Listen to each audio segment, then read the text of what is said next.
ಕನ್ನಡ ಹುಟ್ಟಿದರೆ ಕನ್ನಡ ನಾಡು ಬಿಟ್ಟಿದರೆ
ಮೆಸೇಜ್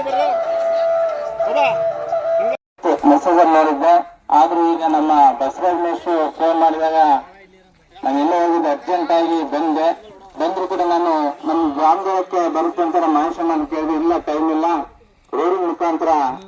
ರಥ ಚಲಾಗ್ತೈತೆ ಅಂತ ಹೇಳಿದ್ರು. ಅದಕ್ಕಾಗಿ ಅವರಿಗೆ ಧನ್ಯವಾದಗಳನ್ನು ಅರ್ಪಿಸ್ತಾ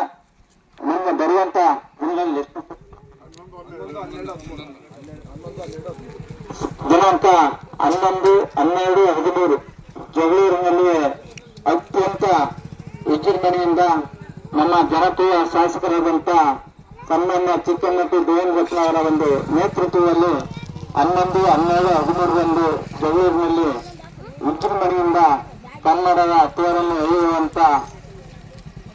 ದಿನಾಂಕ ನಿಗದಿಪಡಿಸುತ್ತಾರೆ. ಅದಕ್ಕಾಗಿ ತಾವೆಲ್ಲರೂ ಕೂಡ ಪ್ರತಿಯೊಂದು ಗ್ರಾಮಗಳಲ್ಲಿ ಪ್ರತಿಯೊಂದು ಜನಸಾಮಾನ್ಯರು ಕೂಡ ಎಲ್ಲಾ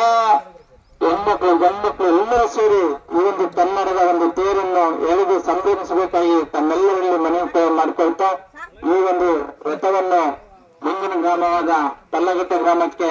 ದಯಮಾಡಿಸಲು ತಮ್ಮೆಲ್ಲರ ಒಂದು ಅನುಮತಿಯನ್ನು ಕೇಳಿ ಮುಂದಕ್ಕೆ ದಯಮಾಡಿಸಿದರೆ ಎಲ್ಲರಿಗೂ ಕನ್ನಡ ಅಂದ್ರೆ ಒಳ್ಳೇದು ಮಾಡಲಿ ಅಂತ ಎಲ್ಲರಿಗೂ ಮತ್ತೊಮ್ಮೆ